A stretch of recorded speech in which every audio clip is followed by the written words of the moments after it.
नमस्कार व्यूअर्स, मैं हूं अमीश देवगन और आप देख रहे हैं देश का सबसे चर्चित कार्यक्रम, प्राइम टाइम का सबसे प्रभावी कार्यक्रम आर पार।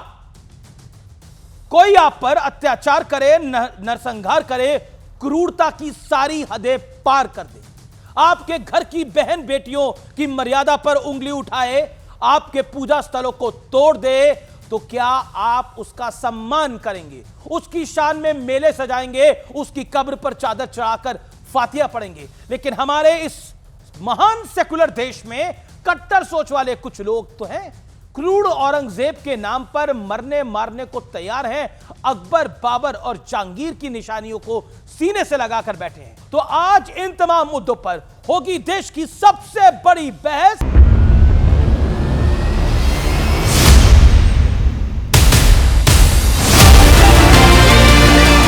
आक्रांता का महिमा मंडन का मतलब देशद्रोह की नींव को पुख्ता करना।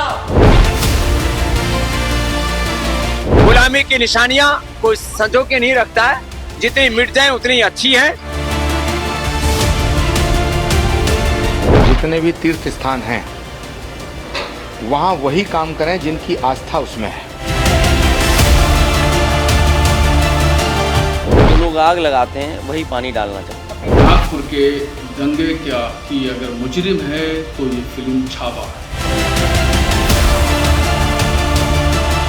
है। वो तो कई सौ साल पहले कब्र में चला गया, लेकिन उसकी आत्मा और उसका जो जिन्न है वो कुछ लोगों के दिमाग पे जो है वो चढ़ के बोल रहा है। उस जिन्न को जो है अभी दफन करने की जरूरत है।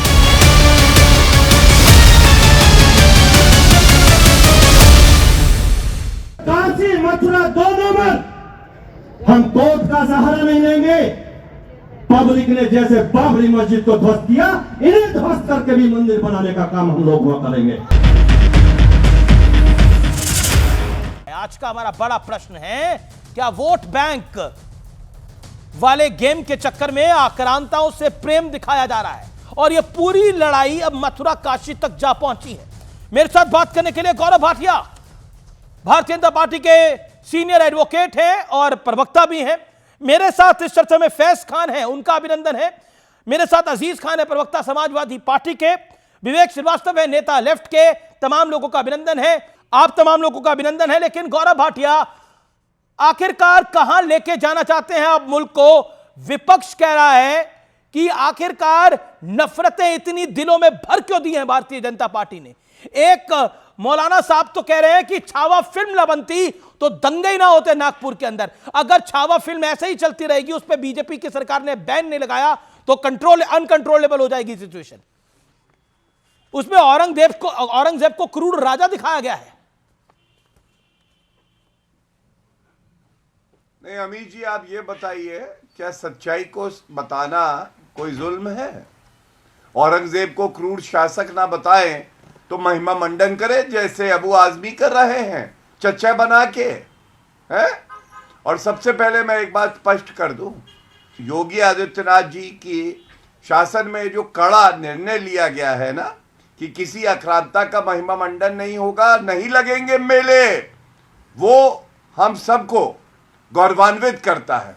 लेकिन वो मेलों का गौरव भाटिया जी, उन मेलों का एक इतिहास रहा है। 800 वर्षों से वो मेले लगते रहे थे। नौचंदी का मेला और भी कई सारे मेले सब बंद कर रहे हैं आप। हाँ, मैं बताता हूं, विवेक जी खुद जाते थे इन मेलों में। इतिहास को ही तो मैं बता रहा हूं, गलत इतिहास को ही बदलना है, क्योंकि जो हमारी आगे आने वाली पुश्तें हैं वो डॉक्टर एपीजे अब्दुल कलाम, मौलाना अबुल कलाम आजाद, अब्दुल हमीद को अपना हीरो मानेंगी, राइफलमैन औरंगजेब को तो मानेंगी, लेकिन क्रूर शासक औरंगजेब को नहीं। और मैं एक उदाहरण देता हूं आपको, ध्यान से सुनिएगा। नरेंद्र मोदी जी के प्रधानमंत्री बनने से पहले इंडिया गेट के ऊपर औरंगजेब रोड थी, आज उस रोड का नाम है डॉक्टर एपीजे अब्दुल कलाम। आप मुझे बताइए क्या सही है? यही सही है कि एपीजे अब्दुल कलाम के नाम पे रोड है। अब मैं एक बड़ी बात आपके चैनल पे कह रहा हूं, ध्यान से सुनिएगा। आपको मालूम है नागपुर में हिंसा हुई, अफवाह क्या फैलाई गई? एक चादर पे कुरान की आयत लिखी थी और उसे जलाया गया तो दंगा हो गया। महिला पुलिसकर्मी की वर्दी फाड़ने की कोशिश, दुर्व्यवहार किया गया, तलवारें निकाली गई। अब मैं आपसे जो कह रहा हूं सुनिए, गुरु तेग बहादुर जी भगवान है हमारे लिए, सिखों के लिए भगवान है। आप मुझे बताइए, मोहम्मद साहब इनके लिए भगवान है, फरिश्ता है। अगर किसी ने कत्ल किया होता तो क्या ये सह लेते कि जिसने कत्ल किया है उनको महिमा मंडन करके हम कहें कि बहुत बढ़िया शासक था ऐसा व्यक्ति? अगर किसी के भगवान, किसी के गुरु का सर कलम कर दिया हो, ऐसे औरंगजेब को तो जूते की नोक पे रखना चाहिए और विवेक, और यही मोहम्मद गौरी, महमूद गजनी सबके साथ होना चाहिए। सलार मसूद गाजी के नाम पर मेला नहीं लगेगा। जी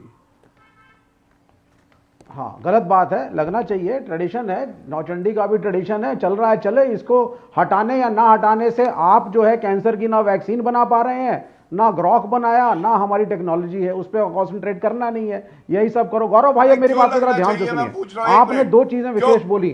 नहीं, मैं आपसे सवाल पूछ रहा हूं, आपने कहा लगना चाहिए मेला। आप पहले मुझे ये बताइए, सैयद सलार मसूद कौन था? बताइए मुझे जी, आप बताइए। चलिए हिस्ट्री बताइए। अब मैं सबसे आ जाता हूँ। हाँ बिल्कुल, अब आप सुनते जाइए, एक एक करके हम हर पॉइंट पे डिस्कस करेंगे। आपने सबसे पहले नाम लिया मौलाना आजाद का। आप औरंगजेब को महान मानते हैं? चलिए पहला सवाल ये बताइए, तब मैं शुरू करूंगा। आप देखिए और आप सुन लीजिए।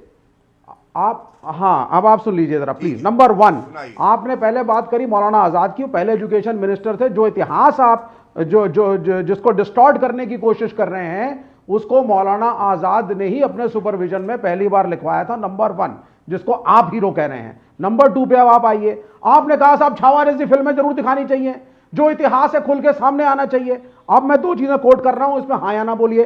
वीडी सावरकर ने 6 ग्लोरियस एपॉक्स नाम की किताब में संभाजी के बारे में क्या लिखा है, क्या क्रिटिसिज्म करे हैं, मैं चाहूंगा हर दर्शक जाए और जरूर सुने पड़े।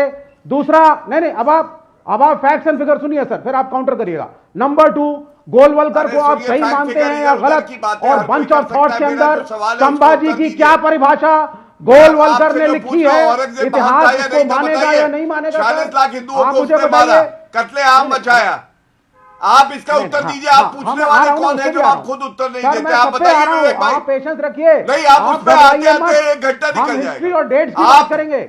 आप सवाल क्यों पूछेंगे जब आप किसी सवाल का उत्तर नहीं देते? औरंगजेब महान था या नहीं था, पहले इसका उत्तर दीजिए। आप घबराइए नहीं, आप मैं इसलिए नहीं बोलने दूंगा। आपसे सवाल विज्ञान का पूछते हैं, आप इतिहास का जवाब देते हो। अरे ये औरंगजेब 2 कौड़ी का क्रूर शासक था, जूते की नोक पे रखेंगे। मैं औरंगजेब पे बोल लूं, अब मैं औरंगजेब पे आप बताइए।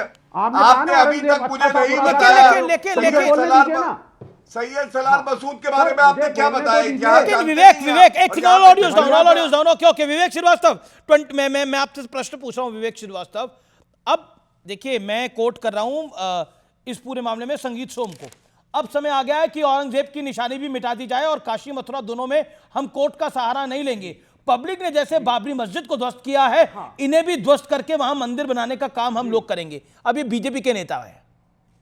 हाँ, तो अगर ये कोर्ट की अवहेलना करके बिना उसके ऑर्डर के कोई भी स्ट्रक्चर को तोड़ते हैं, मॉडिफाई करते हैं, तो इनके खिलाफ कॉन्स्टिट्यूशनल एक्शन होना चाहिए। दूसरी बात मैं बड़ा क्लियर बोलना चाहूंगा, दारा शिकोह वर्सेस औरंगजेब का हर चैनल डिस्कशन करता है। सुन लीजिए, मैं जिम्मेदारी से अमीश भाई आपके चैनल पे कह रहा हूं कि जब औरंगजेब अपनी सेना लेकर के शाहजहां और दारा शिकोह के सामने गया था, he was supported by Marathas.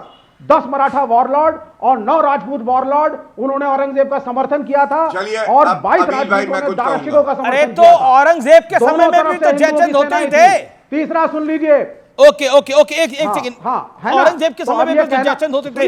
लेकिन मैं फिर आता हूं। अभी आगे सुनिए, अजीत पवार ने क्या कहा है।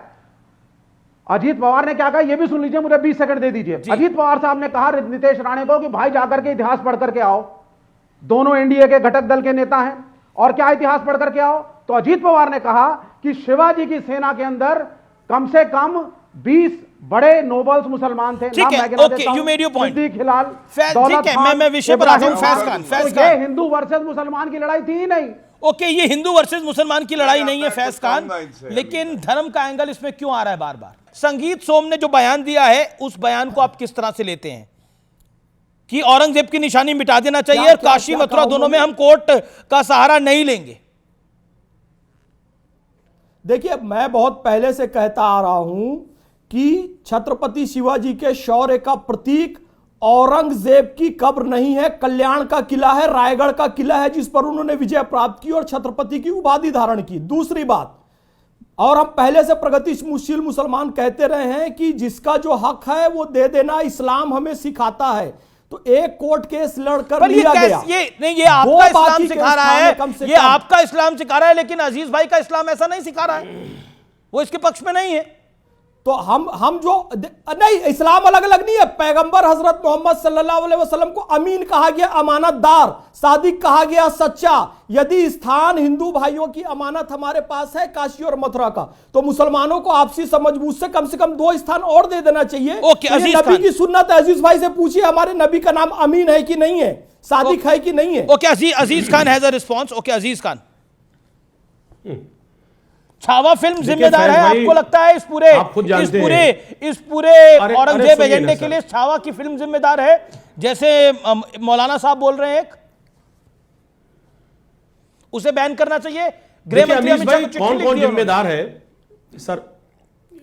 अरे सर सुनिए ना, एक लोग जिम्मेदार नहीं है, ये एक चीज जिम्मेदार नहीं है, इसमें जिम्मेदारी बहुत सारे लोगों की है।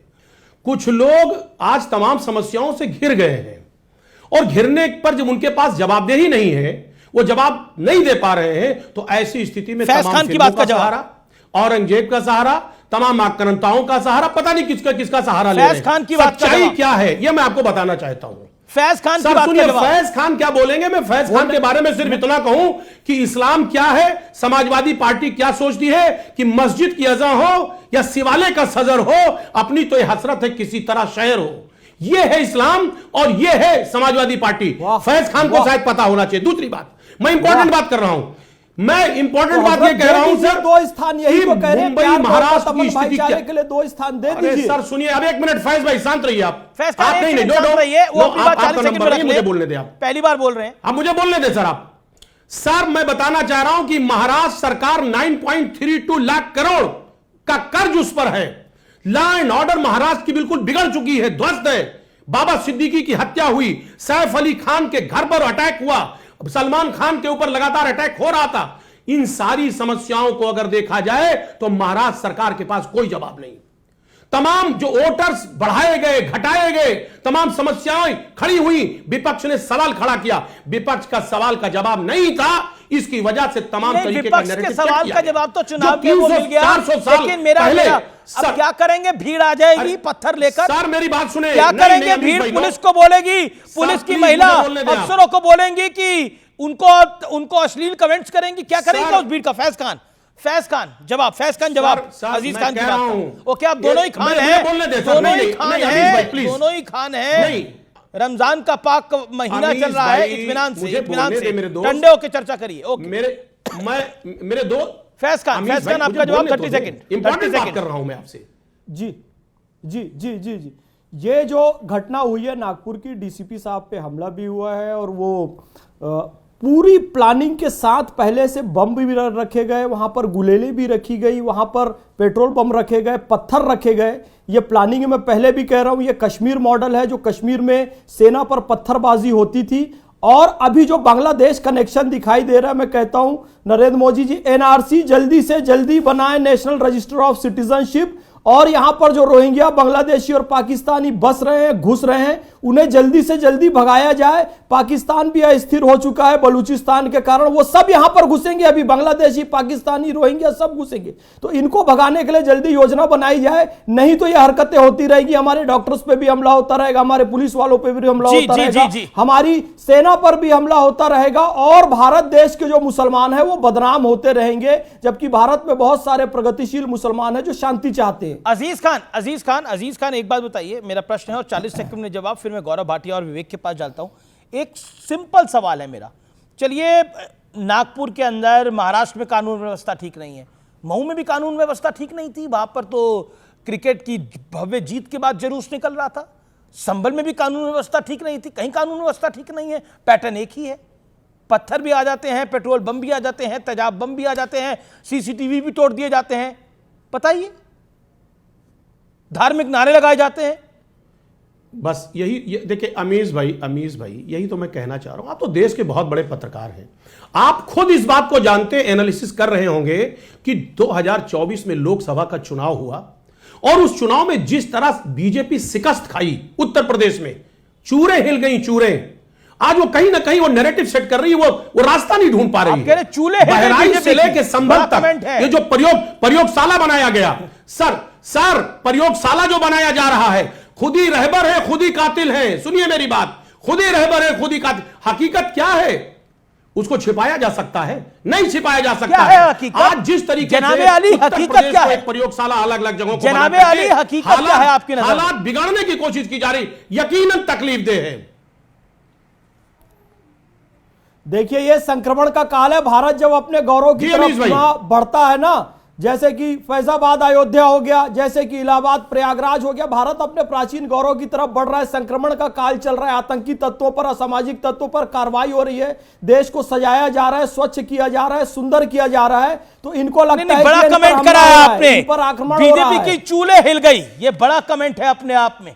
गौरव भाटिया, आप लोगों की चूल्हे हिल गई इस बार 2024 में, आपकी जो हार हुई, शिकस्त हुई। देखिए, किसकी चूल्हे किसकी कूले हिली वो तो बाद में बात होगा, लेकिन किसी का दिमाग जरूर हिल गया है चाटुकारिता करते करते। और मैं इसलिए कह रहा हूं, तथ्यों के साथ जवाब देता हूं। 10 जगह पे बायपोल हुआ उत्तर प्रदेश में, 8 में जीते भारतीय जनता पार्टी और 2 में जीती टूटी फूटी साइकिल जिसका टायर है पंचर, और यहां पे आके कह रहे हैं चूल्हे हिल गए, कूले हिल गए। मैं इतना ही कहूंगा, ये चिंगारी लगाई किसने अमीश भाई? इनके लिए अर्ज कर देता हूं, जाके ये कह दे कोई शोलों से, जाके ये कह दे कोई शोलों से, चिंगारी से, फूल इस बार खिले हैं बड़ी तैयारी से, और इसलिए ये आग लगा नहीं पाएंगे। अबू आजमी ने चिंगारी बन के शुरुआत करी, अखिलेश यादव ने कहा यह अभिव्यक्ति की आजादी है, उनको पार्टी से नहीं निकाला। इसलिए मैं कहता हूं, इनके आदर्श हैं औरंगजेब और हमारे आदर्श हैं छत्रपति संभाजी महाराज और गुरु तेग बहादुर जी, जिन्होंने हिंदुओं की रक्षा करना अपना कर्तव्य समझा और औरंगजेब की कूले हिला दी, चूल्हे हिला दी, जो ये बोल रहे थे। विवेक श्रीवास्तव, आपने ही एडवाइस करा था गृह मंत्री को लेटर लिखना क्या? छावा फिल्म की, एक सेकंड गौरव भाटिया, एक सेकंड, ये छावा फिल्म की वजह से हो रहा है सब कुछ। एक मिनट, मैं उनकी बात का उत्तर दे दूं। बिल्कुल हो रहा है, गलत तरीके से आप इतिहास को पेश करेंगे। नहीं, आप गलत तरीके से इतिहास को पेश करेंगे, फैक्चुअली करेक्ट नहीं है। आपके so called Hindu right wing champions Savarkar तक कह रहे हैं कि साहब ये गलत है, उनकी किताबों में लिखा है, संभाजी ऐसे थे नहीं। गोलवलकर कह रहे हैं साहब गलत है, उनकी बंच ऑफ थॉट्स में लिखा हुआ है। 6 इपॉक्स जो किताब लिखी है सावरकर ने, पढ़ेंगे लोग, उसमें भी लिखा है, लेकिन सब गलत हो गए। इनके अपने चैंपियन सावरकर और गोलवलकर भी गलत हो गए। तो ये गलत बात है ना, एक इतिहास को लेकर के डिस्टॉर्ट करके औरंगजेब को टोटली विलन दिखाना गलत है।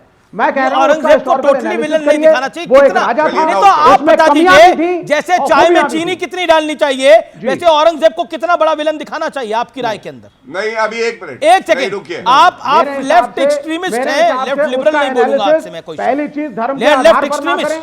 ये गलत है कहना कि बाबर के अलावा सारे मुगल भारत में रहे, यही रूल किया, हमारे देश की संस्कृति का पार्ट है और इसको एक्सेप्ट करना चाहिए हमें।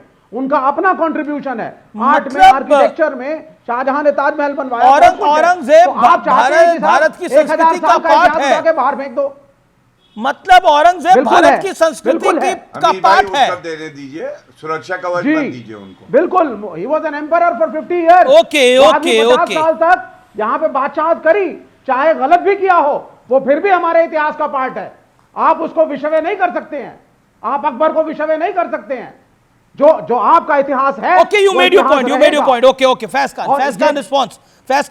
क्या भारत गौरव भाटिया, आप भी कुछ कहना चाहते हैं? एक सेकंड, फैज़ खान 30 सेकंड्स। क्या आपको लगता है ये जो बात बोली जा रही है, मुझे समय दे, बिल्कुल दूंगा मैं गौरव भाटिया समय। फैज खान, जो कहा जा रहा है कि भारत की संस्कृति की धरोहर है का पार्ट है औरंगजेब भी, उनको विलेन नहीं दिखाया जा सकता। बिल्कुल नहीं, बिल्कुल नहीं। और ये अरे ये लेफ्ट के लोग, ये माउथ से तुंग की औलादें जो बंदूक लेकर घूम रहे हैं, नक्सलवादी है, गलत इतिहास बता रहे हैं, गोलवलकर जी के बारे में गलत बोल रहे हैं, सावरकर जी के बारे में गलत बोल रहे हैं। ऐसा कुछ भी नहीं है। देखिए हर चीज समय के साथ होती है। स्वामी विवेकानंद ने भी कहा वेदांति शरीर और उन्होंने ये भी कहा कि एक हिंदू यदि परिवर्तित होता है, मुसलमान या ईसाई बनता है, सावरकर की किताब है दुश्मन बनता है। दोनों अलग अलग कंटेक्स्ट में बात है। सावरकर ने कहा यदि कोई गाय को सामने कर तुम्हारे देश पर हमला कर ले, तुम्हारी भावनाओं को सामने कर तुम्हारी भावनाओं का दोहन करके देश को जीतने का प्रयास करे, तो उस समय भी गो हत्या कर दो। गो हत्या इसलिए करो क्योंकि वो इस्तेमाल कर रहा है। वो कंटेक्स्ट को समझने की आवश्यकता है। औरंगजेब को कभी भी गुरु औरंगजेब कितना बड़ा विलेन था, वो कह रहे हैं कि इतना बड़ा विलेन नहीं था। कितना परसेंट का विलेन था आपकी राय में? जैसे चाय में शक्कर होती है, कॉफी में शक्कर होती है, वैसे बता रहे हैं कि इतना विलेन मत बताइए, इतना विलेन बताइए। आपकी नजर में औरंगजेब कितना बड़ा विलेन था? 40 सेकंड ना। उसका कारण यह है, इनके लिए ये जो बंदूक मारकर लोगों को खत्म करने वाले लोग हीरो औरंगजेब कितना बड़ा विलेन था? That's my question. Faiz Khan, तरीके से ये औरंगजेब कितना बड़ा विलेन था? ये औरंगजेब बहुत बड़ा विलेन था। 100 में से 200% का विलेन था, जिसने अपने बाप को कैद कर दिया, अपने भाई को कत्ल कर दिया, कैसे? सूफियों को खत्म कर दिया, संगीत को खत्म कर दिया, जजिया कर उसने लगा दिया, यहां तक कि तीर्थ यात्रा पर भी टैक्स लगा दिया, जनेऊ को जला दिया, काशी विश्वनाथ का मंदिर तोड़ दिया, केशव राय का मंदिर तोड़ दिया, इस देश में विभाजन की नींव डाली, जिसका परिणाम 1947 में भारत, पाकिस्तान और बांग्लादेश के रूप में दिखाई दिया। और कितना बड़ा विलेन चाहिए इनके लिए? छोटा सा विलेन है। बड़ा विलेन और कौन है इनके लिए? ये हीरो है। मैं बार बार कह रहा हूं, ये स्टालिन, ये मौत से तुंग, ये नक्सलवादी, ये औरंगजेब, ये सब इनके लिए हीरो हैं। एक आप इतिहास बताते हैं कि वो छाती से लहू निकाल कर पीता था, क्या ये बात सही है या वो बात फेक है? बिल्कुल सही है। ये मंगोलों की औलादे हैं। मंगोल जो है कभी नहाते नहीं थे। किसी व्यक्ति को मारते थे तो पहले उसका खून पीते थे, उसके बाद मांस खाते थे जानवरों। और उन्हीं मंगोलों की औलादे बाबर और औरंगजेब है। इस बात को झुटलाया नहीं जा सकता। आप इरफान हबीब को भी पढ़ लीजिए, सतीश चंद्र को भी पढ़ लीजिए, जो आप ही के हिस्टोरियन है। अप्रत्यक्ष रूप से उन लोगों ने यही बताने का प्रयास किया है। ओके विवेक 40 सेकंड। विवेक 40 सेकंड। फैज खान शांत। ओके विवेक 40 सेकंड। अब आप सुन लीजिए 40 सेकंड। भाई अब आप जरा मेरी बात को ध्यान से सुनिए। मैंने औरंगजेब को ग्लोरीफाई नहीं किया। मैंने बोला के साथ बोलिएगा, देखिएगा 50 साल हिंदुस्तान का राजा रहा है, आपका इतिहास का पार्ट है। नंबर 2, उसको दारा शिकोह के खिलाफ मराठों ने समर्थन दिया था और 2 राजपूत राजाओं ने। यह राजपूत वर्सेस मराठा हुआ था, तब इतिहास पढ़ के आइए। पहले दारा शिकोह के साथ राजपूत थे और औरंगजेब के साथ मराठे। ये युद्ध है। लेन फूल की किताब पढ़िए, ज्ञान आ जाएगा आपको। दूसरी बात, आपने जजिया की बात करी। जब आप जजिया हिंदुओं पे बात करते हैं, उसके टैक्स से 2 सिस्टम निकाले थे। हर मुसलमान ज़कात देगा, हर हिंदू जजिया देगा। टैक्स दोनों के लिए था। ये गलत है कि टैक्स सिर्फ हिंदुओं के लिए था। ये आप गाइड मत करिए लोगों को। मुसलमानों को ज़कात देना कंपल्सरी था और हिंदुओं को जजिया। ये कर कलेक्शन का उसका अपना मॉडल था। तो ये मत आप सुनाइए मुझको, और इसको हिंदू वर्सेस मुसलमान मत करिए। मॉडल था ना कर collection. Okay you made your point. All audience down. Gaurav Bhatia on screen. Gaurav Bhatia on screen, no one else. Gaurav Bhatia, my straight question to tonight is, क्या आपको लगता है ये जो मुगल काल की लड़ाई है, ये भारत के अंदर स्ट्रैटेजी के तहत बढ़ाई जा रही है? विपक्ष कह रहा है इसमें बीजेपी का पॉलिटिकल हित है, अखिलेश यादव की पार्टी कह रही है कि उनका पॉलिटिकल हित है। देखिए, मुझे तो ऐसा प्रतीत होता है कि बड़ी स्ट्रैटेजी के साथ अखिलेश यादव के इशारे में अबू आजमी ने यह वक्तव्य दिया और बताया कि औरंगजेब महान शासक था। यह अखिलेश जी का इशारा था। वोट दिखता है केवल बिल्कुल अखिलेश भाई के कहने पे ही उन्होंने किया है। और आपके पास ये जानकारी कहां से पहुंची? कहे बिना अबू आजमी चून। अरे हमारे भी सूत्र है ना। अभी मैं बात तो पूरी कर लूं अमीश भाई। जी सुनिए तो, आपको मालूम है, इनको लगता है मुसलमान हो बस, जालीदार टोपी वाला हो, चाहे वो आतंकी हो, चाहे अपराधी हो, चाहे घुसपैठिया हो, चाहे रोहिंग्या हो, उन सब का वोट मिल जाए। अब भाजपा ने सुनिश्चित कर दिया है, इनकी साइकिल गई है टूट, जनता गई है इनसे रूट, परिवार में पड़ गई है फूट, तो ये करे क्या? ये चाहते हैं बांग्लादेश के रोहिंग्या वोट दे, आतंकी दे, पत्थरबाज दे, उपद्रवी दे। इसीलिए अबू आजमी ने यह बयान दिया। अब मैं एक बात आपसे कहता हूं, आप ध्यान से सुनिएगा। अमेरिका में एक चल रहा है कैंपेन मागा, make America great again. Akhilesh Yadav campaign चला रहे हैं मागा, मेक औरंगजेब ग्रेट अगेन। वो चाहते हैं औरंगजेब का महिमा मंडन हो। अभी गौरव भाटिया ने कहा कि ट्रंप कहते हैं मेक अमेरिका अगेन। मैं वही कह रहा हूं, ट्रंप के टैरिफ का जवाब दे नहीं पाए। अमेरिका अगेन नहीं, मेक अरे सुनो क्या अगेन। बना रहे हैं? अरे अंग्रेजी तो आप भाई ढंग से नहीं बोलते। अरे वही तो आपसे कह रहे हैं, मागा का जो आप कह रहे हैं वही मैं कह रहा हूं। सुनिए ना, अरे सुनिए ना सर, अरे सुनिए ना, अरे भैया बात, अरे सुनो, अरे सुनोगे तो आप हल्ला कर रहे हो झूठे। मैं कह रहा हूं कि अरे ट्रंप के, सुनिए, अरे भाई गौरव यार एक सुनो, अब टाइम आप किल कर रहे हो, टाइम बर्बाद कर रहे हो। आप टाइम ना बर्बाद करिए, सुनिए मेरी बात। ट्रंप के टैरिफ की बात तो कर नहीं पाए आप, न जवाब देने की हैसियत में आप हैं। शेयर मार्केट धराशायी हो गया, लाखों करोड़ रुपए डूब गए, लोग एसआईपी बंद कर दिए। अजीज खान साहब, अब आपने स्टॉक मार्केट के एक्सपर्ट का छोरा डाल दिया है। अबू आसिम आजमी ने, मेरा प्रश्न बहुत डायरेक्ट है, अबू आसिम आजमी ने क्यों बोला? मैं जो कह रहा हूं, अबू आसिम आजमी ने क्यों बोला? अरे सुनेंगे ना सर, क्यों बोला? क्या स्टॉक मार्केट को बढ़ाने के लिए बोला? देश की जीडीपी बढ़ाने के लिए बोला? इकोनॉमी को सबल करने के लिए बोला? अबू आसिम आजमी को कहां से सपना आया ये कि बोलना है? और बोल रहे छावा फिल्म को बंद कर दो। इनको तो मुद्दा चाहिए।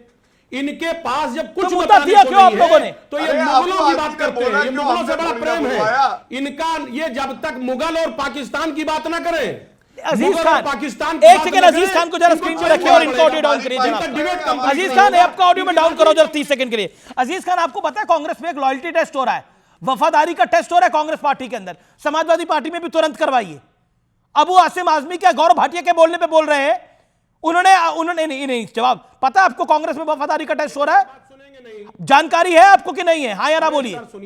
कांग्रेस में वफादारी का टेस्ट लिया जा रहा है। आरएसएस ने बोला, माशूक और माशूकाओं में होता है वफादारी का टेस्ट, कांग्रेस में किया जा रहा है। आपके यहां हो रहा है वफादारी का टेस्ट?